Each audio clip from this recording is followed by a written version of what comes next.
No way, that can't be true. We live together. You just need to sign the divorce papers. Good luck with your less fortunate life. I stood there in shock, holding the phone after the call ended abruptly. The lawyer couldn't help but burst into laughter. Jessica looked at the lawyer with a confused expression, and the lawyer wiped away tears with a handkerchief. The person in charge is actually Linda. My name is Linda. I've been married to my husband, Mike, for 2 years. We don't have kids. Both of us work and are so busy that we often work on weekends. We hardly have time for long talks, leading to a life of passing each other by. So we try to sync our schedules and go on overseas trips during our long breaks. It's just once a year, but we both eagerly anticipate it.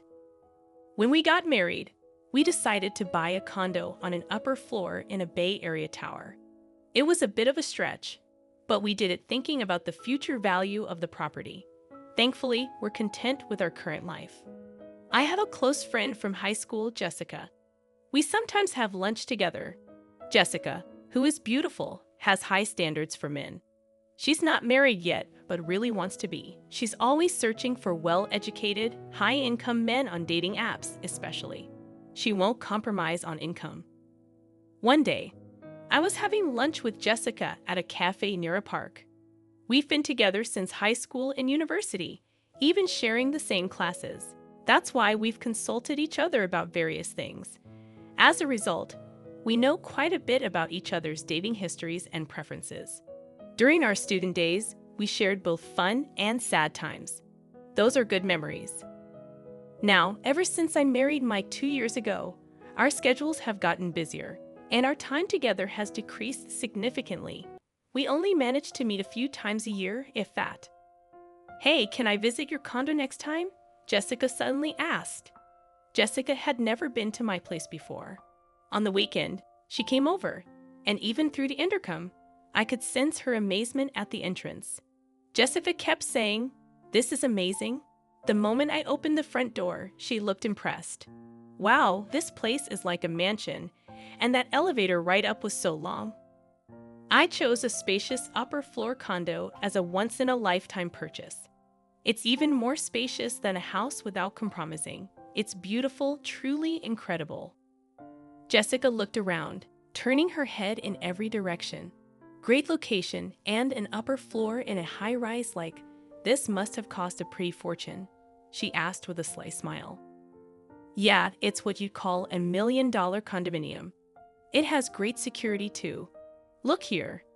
Jessica cut me off, reacting only to the term $1 million condominium. "Right, it must be over $1 million. Your husband must be making a lot," she said, eyes wide with astonishment.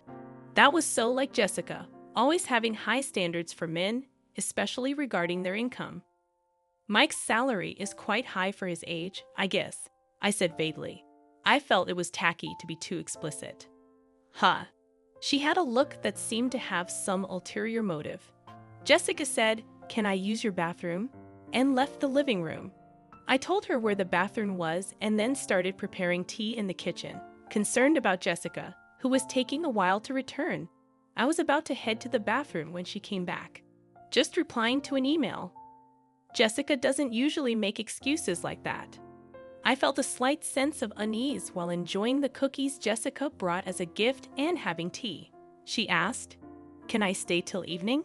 She apparently wanted to greet Mike.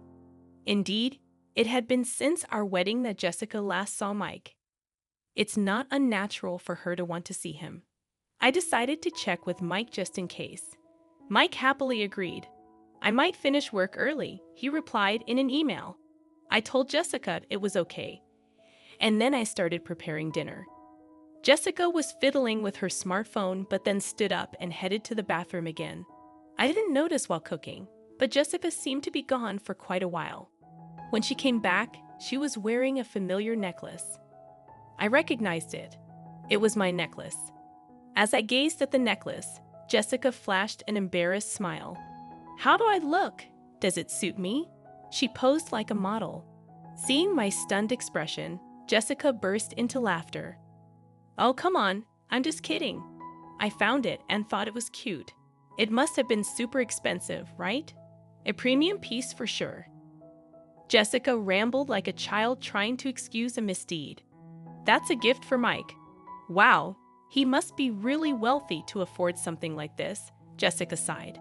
But more importantly, that necklace was stored in the closet in the bedroom. Jessica must have pretended to go to the bathroom and instead went to the bedroom, peeking into the closet. That's what it seemed like. I couldn't believe her actions. However, I didn't want to come off as petty, so I simply emphasized that it was a precious item. Taking advantage of my lack of reprimand, Jessica made an outrageous request. "Can I borrow this necklace for a while?" I was speechless and fell silent. "I've got a date with a doctor I met on a dating app. I want to wear it for that," she pleaded, joining her hands together as if praying. Reluctantly, I decided to lend it to her. "All right, but take good care of it. Like I said earlier, it's a gift from Mike." As soon as Jessica knew she could borrow it, she smiled and began caressing the necklace. "Of course, I understand." She seemed to pay no mind to my words. When I finished the meal prep, I pretended to go to the bathroom to check the bedroom. Sure enough, the closet in the bedroom and the chest beside the bed weren't fully closed. Jessica must have opened every drawer and door she could find.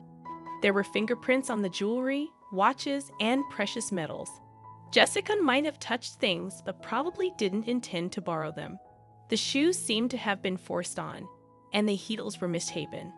This was clearly going too far. I returned to the living room and confronted Jessica. "You touched various things in the bedroom, didn't you? The shoes were misshaped, and there were fingerprints on the watch." Instead of showing remorse, Jessica puffed out her cheeks a bit. "Please don't do that again." She returned to her normal expression and apologized, saying sorry. I didn't want to dwell on this and risk straining our friendship, so I decided to just lightly laugh it off. That's when Mike came home, holding a box of cake. Mike and Jessica saw each other for the first time since our wedding. It was awkward at first, but they gradually warmed up to each other, making for a lively dinner. By the time we ate the cake Mike brought, they were chatting like good friends. While I was clearing the dishes and washing up, they were laughing together. Really, my boss is terrible, right? I envy Mike's subordinates. Mike was grinning, eyes crinkling with laughter. That's not true. I was a bit bothered by Jessica casually touching Mike. But at the time, I thought it was better than them being distant. After all, Mike wasn't the type of man Jessica usually goes out with. About a month after Jessica's visit, Mike's behavior started to change. He spent more time on his smartphone, which he usually didn't do much. He often seemed distracted when I talked to him and asked me to repeat myself. He always carried the phone with him, even taking it to the bathroom. It was an obvious change. It seemed I had become a cheated-on wife. I thought about checking Mike's phone once, but I was reluctant to even touch it. Conversations between Mike and me at home became increasingly rare. Mike started working on weekends much more. He was hardly ever at home on weekends. Originally, we barely saw each other on weekdays, but now not seeing each other on weekends too. It's like we're living separately within the same house. Moreover, we started sleeping in separate bedrooms under the pretext of his tiredness. I was vaguely thinking about divorce or separation when I found divorce papers on the living room table. Upon closer inspection, Mike had already signed the divorce papers. Though I had suspected it, actually seeing it still shook me. With trembling hands, I called Mike. "I just got home and saw it on the table. What does this mean exactly?" "What it looks like." "I want a divorce." I pressed Mike for a proper reason. "I've fallen in love with someone else. It's not an affair. I'm serious," Mike said. It was obviously nothing but cheating. Then I heard a familiar female voice on the phone.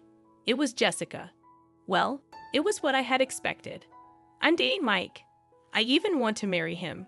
Though I had suspected it, hearing it confirmed made my heart race and brought on a cold sweat. "I fell for Mike the moment I saw him at your house." We exchanged contact details and started messaging. One thing led to another, and here we are. Jessica's way of talking had become crude. Maybe this was her true nature. "Mike says there's nothing left to talk about. Can you just sign the divorce papers and send them off?"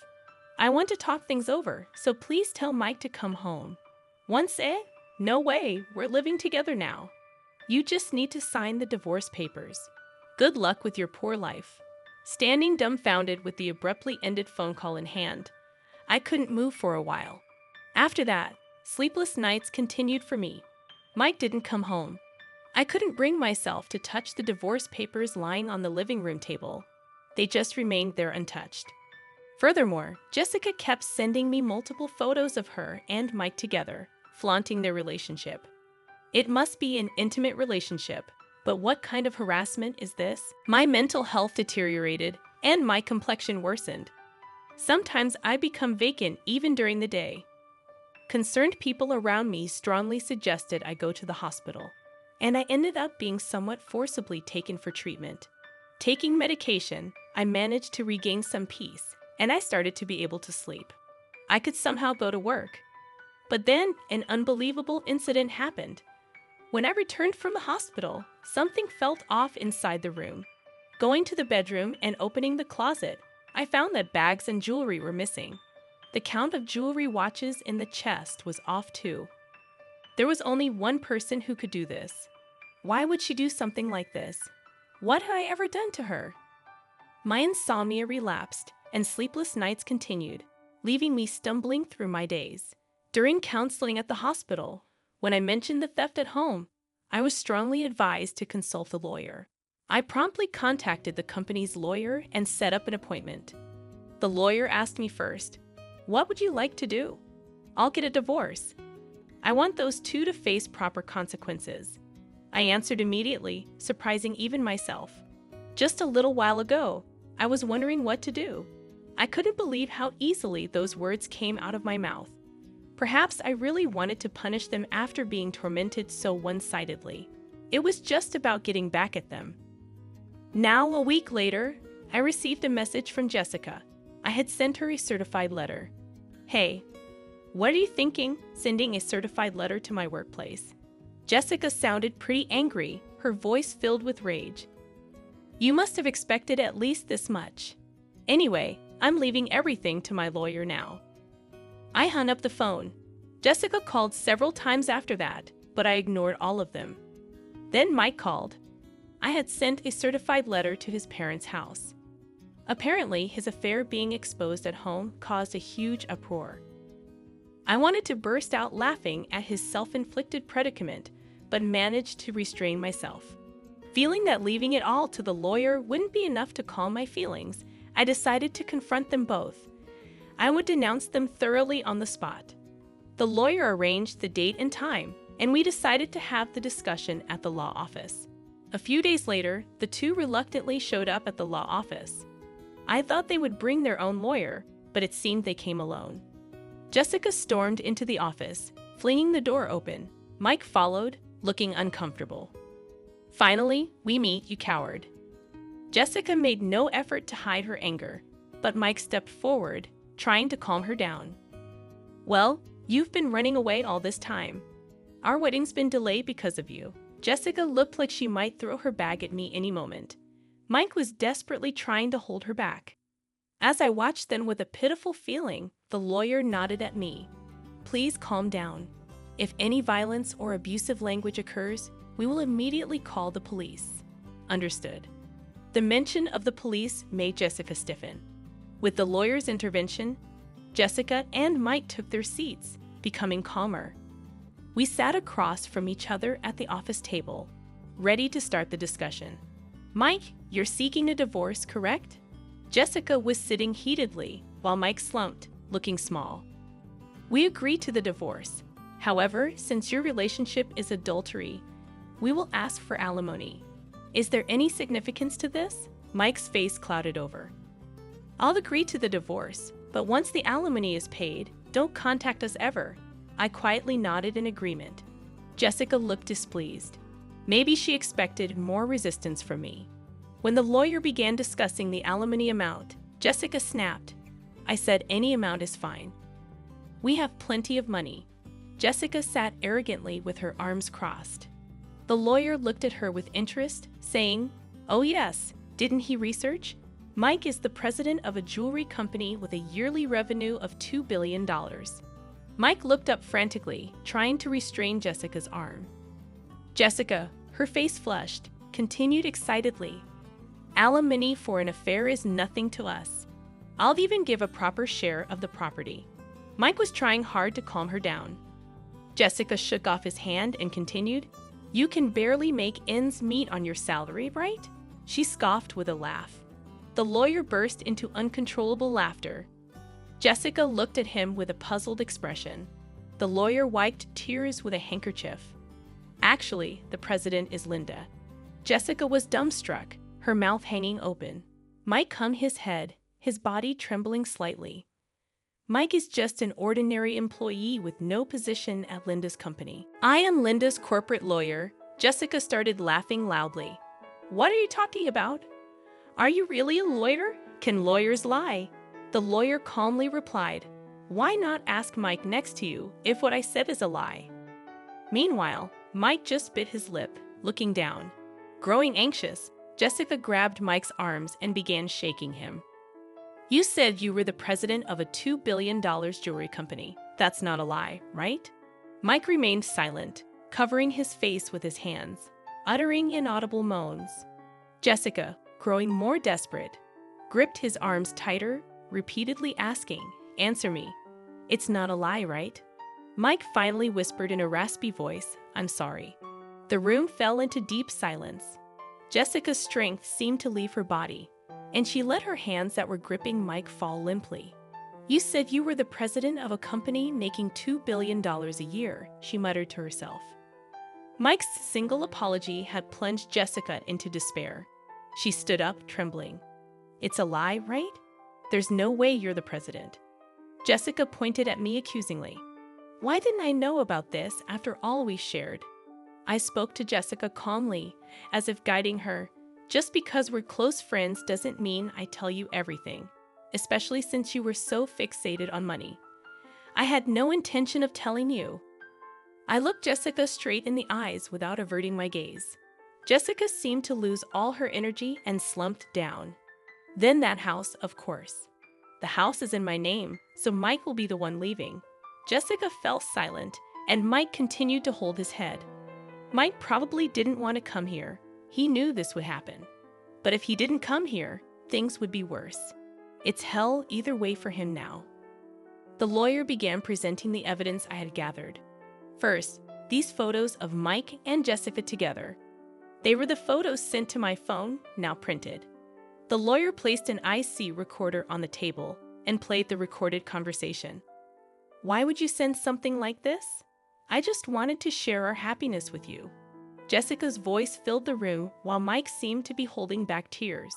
Hey, still clinging to the past. I want a divorce. I know what you're clinging to. It's Mike's income. He's the president of a $2 billion jewelry company, right? You hid it because you thought I might take it. Jessica, perhaps embarrassed, covered her face with her hands. Hurry up and divorce and leave that condo. It'll be mine soon. Too bad Mike didn't come back to you. I'll give you as much alimony as you want. Poor thing, your aim was the money, not Mike. I'm speechless at how you've been deceived, Mike. Mike looked down, tears spilling onto his pants. Mike and Jessica fell silent. Do you think this is over? The lawyer asked. What else is there, Jessica? You broke into the house when Linda wasn't there and stole several items, didn't you? I felt relieved at the lawyer's calm demeanor. Mike looked shocked, apparently unaware of this. Hey, what's this about stealing? Jessica bit her lower lip, her hands shaking. No, not me. I don't know anything. The lawyer placed a tablet on the table and played a video. It showed Jessica sneaking into the bedroom, taking bags and jewelry, and stuffing them into her bag. Jessica stared wide-eyed at the footage. What is this? Why are you recording me? Isn't this illegal surveillance? Mike covered his face with his hands. Inside our house always had security cameras. Why didn't you tell me that earlier? Who would think you'd break in to steal? I felt a headache coming on from their foolish exchange. And you used my key without permission. I wanted those things.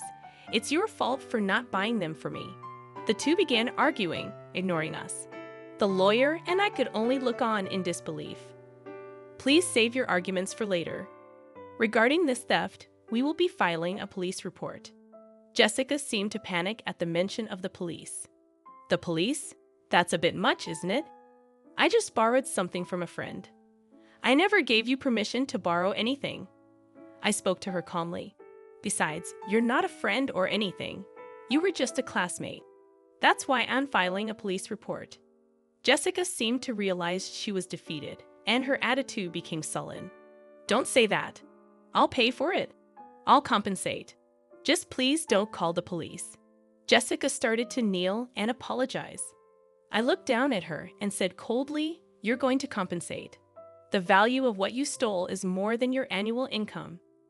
Are you sure about that? Jessica was speechless. And there's also the matter of the alimony. Jessica turned to Mike, pleading in a tearful voice. You'll pay, right? Even if you're not the president, you still earn well, right? Mike was silent, looking down. He can't pay. He's about to be fired, the lawyer said. Mike looked up in surprise. That's correct. Since leaving the house, Mike has not shown up for work. Plus, with this commotion, there have been complaints from his boss. Mike looked like he might collapse on the floor. But there's still the property division, right? I'll pay with that. That's not possible. Linda and Mike have a prenuptial agreement regarding property. You didn't hear anything from Mike, did you? He never told you the inconvenient truths. I looked at Mike with disdain. The lawyer placed the contract on the table. The agreement states that if the marriage lasts less than 3 years, neither party can claim the other's property. You're currently in the 2nd year of marriage. Jessica tried to grab the document as if to tear it up. You should handle that document carefully. It's a notarized deed, and you could be held legally accountable for damaging it. At the mention of crime, Jessica stopped. She began to half-heartedly plead with Mike. Mike, you have savings, right? Use that to pay. Mike looked at Jessica with resentful eyes. What money? You always wanted sushi, steak, this, that. There's no way I have any savings left. It appears that way, and it seems he has debts from unsavory sources. Jessica's shoulders slumped. It's a pitiable sight. The glamorous appearance that used to make men turn their heads is nowhere to be seen. But this is the result of the seeds she herself sowed. The two sat looking haggard and lost, muttering, "This wasn't supposed to happen, and what will I do now?" I decided to leave the rest to the lawyer and stood up to leave. Jessica, money isn't something you steal from others. It's something you earn through effort. After that, the divorce went through smoothly. I sent all of Mike's belongings back to his parents. His parents kept apologizing to me and even sent a letter of apology. Jessica was interrogated by the police for illegal entry and theft. My police report led to an investigation, and Jessica was arrested after admitting her guilt. Half of the stolen items have been sold, but I got the rest back. Despite the maliciousness of her actions, her show of remorse and intent to compensate suggested she might receive a suspended sentence. However, Jessica had other crimes. It was revealed that she had been stealing from men she met on a dating app. This meant she would likely face a prison sentence. No wonder she reacted so strongly to the mention of the police and crime. Mike couldn't live in Jessica's apartment and moved to an old apartment on the outskirts of town. He's looking for a job, but his unexplained absences and poor attitude at his last job make it hard for him to get hired. He's getting by with day labor for now. I receive regular updates on their situations from the lawyer. After the divorce, I threw myself into work. Now I'm expanding our company's jewelry line to Europe. The idea came after a trip to Europe I took as a break after the divorce. I had the chance to drink wine with the owner of a jewelry store in France.